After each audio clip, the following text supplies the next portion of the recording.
Alright, so we're gonna try to decompose bias and variance, and let's do it using the expected error of a regression problem.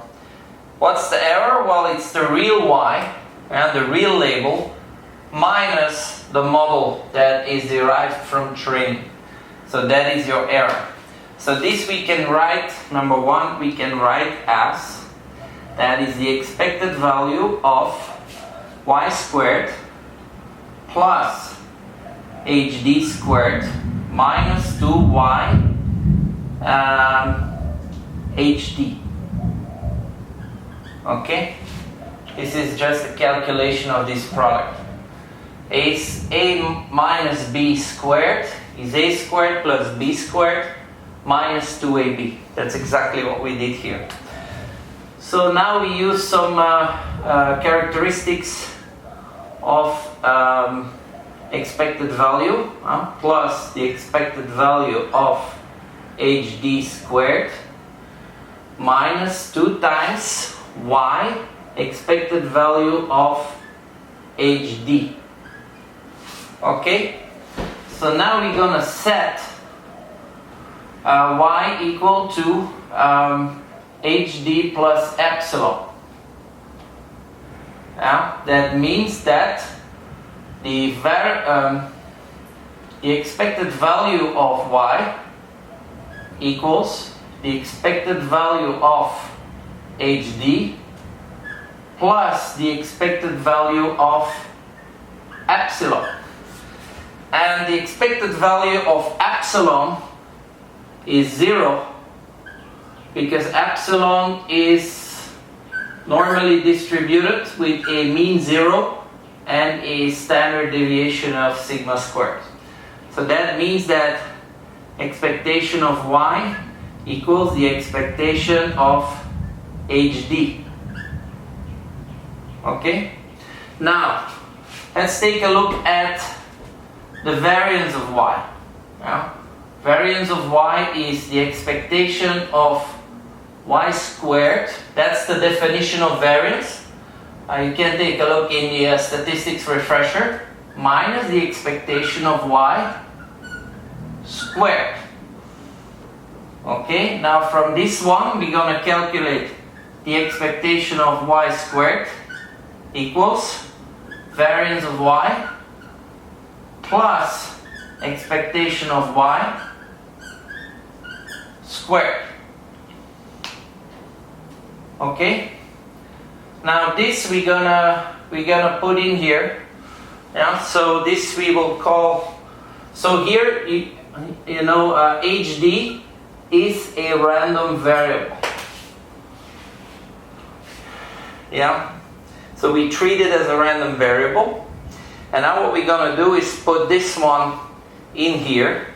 So let's call this number 2. So number 2 becomes, now here we have expectations of y squared is this one. Variance of y. Variance of y. Plus the expectation of y squared. This is this term. Now we have this term. But remember that expectation of y equals the expectation of hd, of the hypothesis. So we can basically rewrite this equation as the expectation of hd squared equals the variance of hd plus the expected value of hd squared, right? So this comes from this one. Okay, so the second term, expected value of hd squared is, so plus variance hd, right, plus the expectation of hd squared. Okay, and then I still have this term minus 2y, the expectation of HD. Yeah? So now we have rewritten this formula, which we call 2, in this form. Now this term, the variance of y, that's the same as the expectation of y minus the expectation of y squared.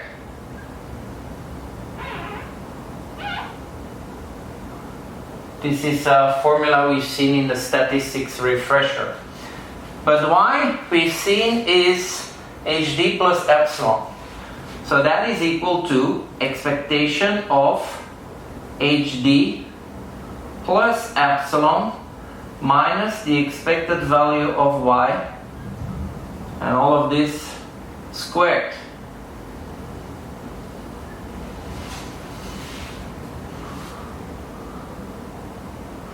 But the expectation of y we've seen is HD. So here we have expectation of y equals the expectation of HD, but this is also equal to HD because HD is deterministic. This is the model that we derived from training, so we have the model. Yeah. So that means that the expectation of HD plus epsilon minus HD squared, and these two cancel out. So with the expected value of epsilon squared, and this we call sigma squared. This we call the noise. So this one here is sigma squared. Okay. All right. Now let's take a look at this one here.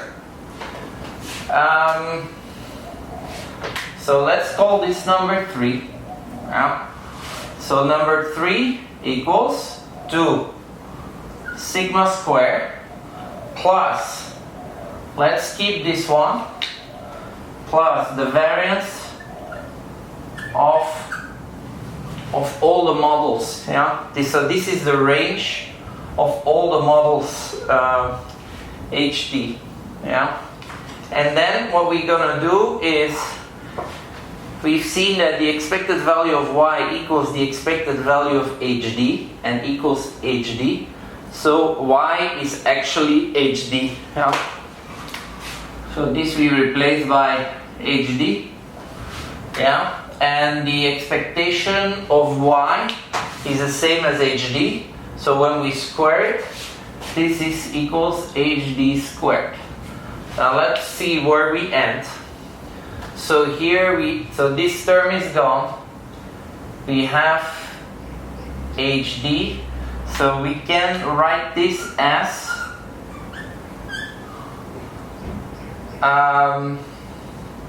HD minus the expectation of HD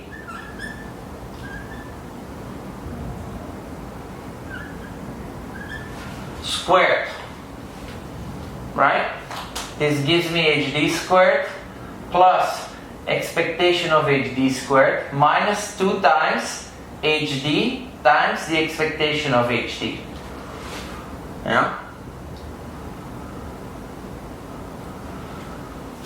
And we're there. So the expected, this we call bias squared.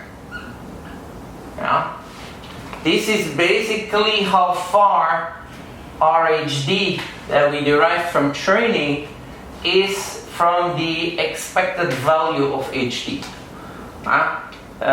For example, you derived HD as a linear model, but the expectation for HD is a non-linear model.